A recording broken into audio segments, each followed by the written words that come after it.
책 법치주의를 향한 불꽃, 2021년 11월 출간된 책입니다. 저작자의 동기들이 칼럼을 엮어서 고인의 암투병 후원에 쓰려고 했지만 기부에 쓰이게 된 책입니다. 책의 저자는 고 윤성근 법관으로 다계국어, 국제상거래, 국제사법, 해법 등에 정통했던 전문가입니다. 책의 편집자는 강민구 법관으로 사법정보와 IT, 디지털 전문가로 연수원 14기들 중에 이 책의 출간을 주도했습니다. 책은 저자의 글, 타인의 글로 이루어진 요약할 수 없는 옴니버스식 구성입니다. 따라서 이 분야의 비전문가로서 저자의 걸어온 길을 알아보기 위해 판결 사례 정도만 요약을 하고자 합니다. 먼저 과거. 앞서 2001년, 2003년 일본 법원이 배상 거부 판결을 했고 한국의 1심과 2심도 일본 판결을 인정했지만 배상 취지의 파기환송을 명령했습니다. 윤 법관은 대법원의 파기환송 취지를 따라서 배상액을 특정하는 판결을 했습니다. 이로 인해서 한일 마쿠교섭을 사법농단으로 규정하면서 첫 대법원에 대한 수사가 이루어졌습니다. 일본은 이에 반발해서 초계기 위협 및 무역 분쟁으로 사건이 이루어졌습니다. 두 번째로 국내의 사건입니다. 김한섭이라는 사람은 진보, 보수 모두를 깠던 평론가인데 그로 인해 그의 출판물들에 수많은 악플, 협박, 고발이 빗발쳤습니다. 윤 법관은 역사적 인물에 대해 주관적인 평가는 허용되지만 허위 사실을 적시하는 것은 사자의 명예훼손이라고 판결을 했습니다. 이로 인해서 이후 나경원의 주어는 말하지 않았다, 김어준의 제 말은 소설입니다 등의 화법이 생겼고 정말 명예훼손인지 유공자 명단을 밝히라는 과거 담론 방식이 변화했습니다. 다음으로 약자. 남수단 내전을 피해서 한국에 온 난민을 출입국 관리소가 징병의 거부는 난민의 이유가 될 수 없고 한국의 징병제도에도 영향을 준다는 이유로 거부했습니다.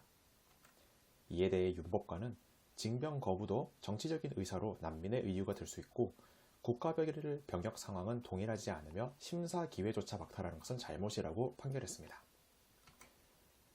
21세기 세계 양심적 병역 거부의 90%가 한국 여호와의 증인이며 이로 인해서 양심적 병역 거부에 대한 논의가 커졌고 시리아 난민 수용에 대해서도 왈가왈부가 일어났습니다. 다음으로는 안면 용곽 수술을 받던 권대희 씨가 대리수술 의료사고로 과다출혈로 사망했습니다. 하지만 검찰은 여러 전문가와 의료 당사자들의 의견에도 이를 불기소 각하하려고 했습니다. 윤 법관은 인용률이 매우 낮은 재정 신청을 받아들여서 검찰에게 이를 기소하라고 명령을 내렸습니다. 이로써 해당 의사는 신속하게 의료법 위반으로 형사처벌을 받게 되었습니다.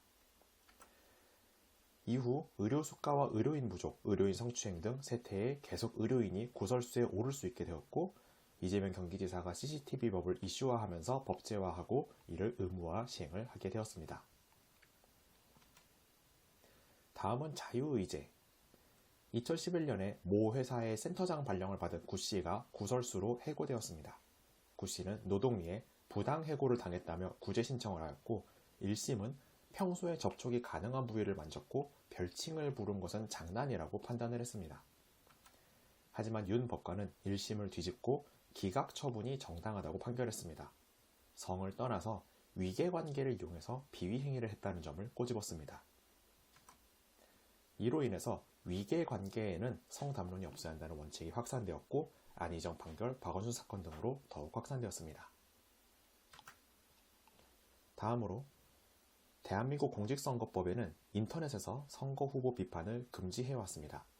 타 사건이지만 다음 아고라에 글을 쓴 아이디 미네르바를 언론이 조리돌림하기도 했습니다. 윤 법관은 해당 법조항이 헌법이 규정한 표현의 자유를 막는다고 보았습니다. 이례적으로 선고유예를 내렸습니다. 이 이후 6개 시민단체들이 해당 문제의식에 공감을 해서 위헌을 제기했고 해당 조항이 개정되고 이제 인터넷의 댓글이 자유로워진 동시에 험해지는 계기가 되었습니다. 다음으로 국제 이슈. 중국의 한 항공사의 현지 국내선에서 중국인 승객이 방화를 일으켜서 추락하는 사건이 일어났습니다.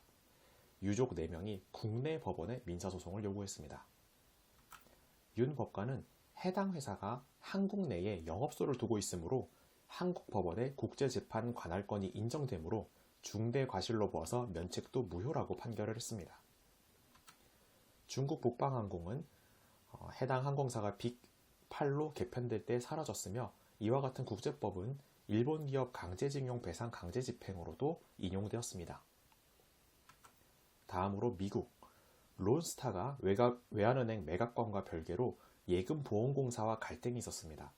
한국의 선급금 반환이 늦어졌기 뒤에 국제중재재판소는 론스타에게 유리하게 중재를 이어가고 있었습니다.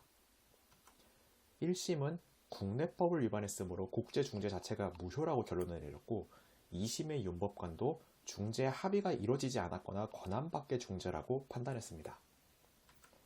대법원은 이러한 1심, 2심과 달리 중재 합의가 되었다 보고 배상을 인정했습니다. ICA 중재인이 동시에 ICD 판사이기도 했고 이후 외환은행 건도 판결을 진행했습니다. 이후 윤 법관은 사측과 노측의 갈등도 많이 중재를 했는데 어느 한편에 서지 않는 모습을 보였습니다.